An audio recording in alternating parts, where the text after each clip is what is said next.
கொடைக்கானலில் தடையை மீறி டிஜே நிகழ்ச்சி நடத்திய விடுதி அரங்குக்கு சீல் வைக்கப்பட்டிருக்கிறது. அண்மை செய்தியை பார்த்து வருகிறோம். கொடைக்கானலில் தடையை மீறி டிஜே நிகழ்ச்சி நடத்திய விடுதி அரங்குக்கு தற்போது சீல் வைக்கப்பட்டிருக்கிறது.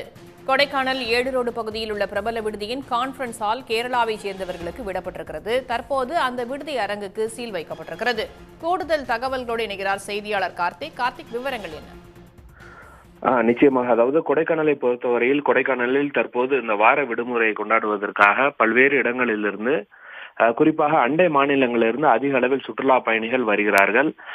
குறிப்பாக கொடைக்கானலை பொறுத்தவரையில் மாவட்ட நிர்வாகம் சார்பாக கொடைக்கானலில் டிஜே பார்ட்டி மற்றும் இந்த ஃபயர் கேம்ப் உள்ளிட்ட அனைத்திற்கும் தடையானது செய்யப்பட்டிருக்கிறது. இந்த தடையை மீறி கொடைக்கானல் 7 ரோடு சந்திப்பில் இருக்கக்கூடிய ஒரு தனியார் பிரபல விடுதியில் கான்பரன்ஸ் ஹால் என்று கூறக்கூடிய அந்த கருத்தரங்க கூடத்தில் இந்த டிஜே பார்ட்டியானது நேற்று கேரளா மாணவ மாணவிகளை வைத்து இந்த டிஜே பார்ட்டியானது நேற்று நடைபெற்றிருந்தது.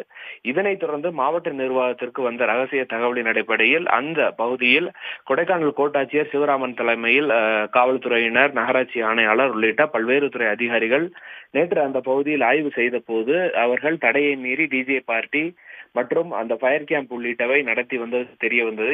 இதனைத் தொடர்ந்து அந்த பகுதியில் இருக்கக்கூடிய அந்த டிஜே பார்ட்டி நடத்தப்பட்ட அந்த அரங்கிற்கு சீல் வைக்கப்பட்டிருக்கிறது. மேலும் தொடர்ந்து இதே போன்று டிஜே பார்ட்டிகள் உள்ளிட்ட பல்வேறு பார்ட்டிகள் அல்லது இந்த ஃபயர் கேம்ப் உள்ளிட்டவை கொடைக்கானலில் நடைபெற்றால் கடுமையான நடவடிக்கை எடுக்கப்படும் என்று கொடைக்கானல் கோட்டாட்சியர் தெரிவித்திருக்கிறார். மேலும் இந்த பிரபல விடுதிக்கும் கூட தற்போது இதே போன்ற நிகழ்ச்சி நடத்தினால் ஓட்டல் முழுவதுமாக சீல் வைக்கப்படும் என்று எச்சரித்து இந்த டிஜே பார்ட்டியை ஒருங்கிணைத்த கேரளா நபர் ஒருவர் மீது வழக்கு பதிவும் கூட செய்யப்பட்டிருப்பதாக தற்போது தகவலானது வெளியிட்டிருக்கிறது. தகவல்களுக்கு நன்றி கார்த்திக். உடனுக்குடன் செய்திகளை தெரிந்து கொள்ள சன் நியூஸ் பெல் ஐகானை கிளிக் பண்ணுங்க.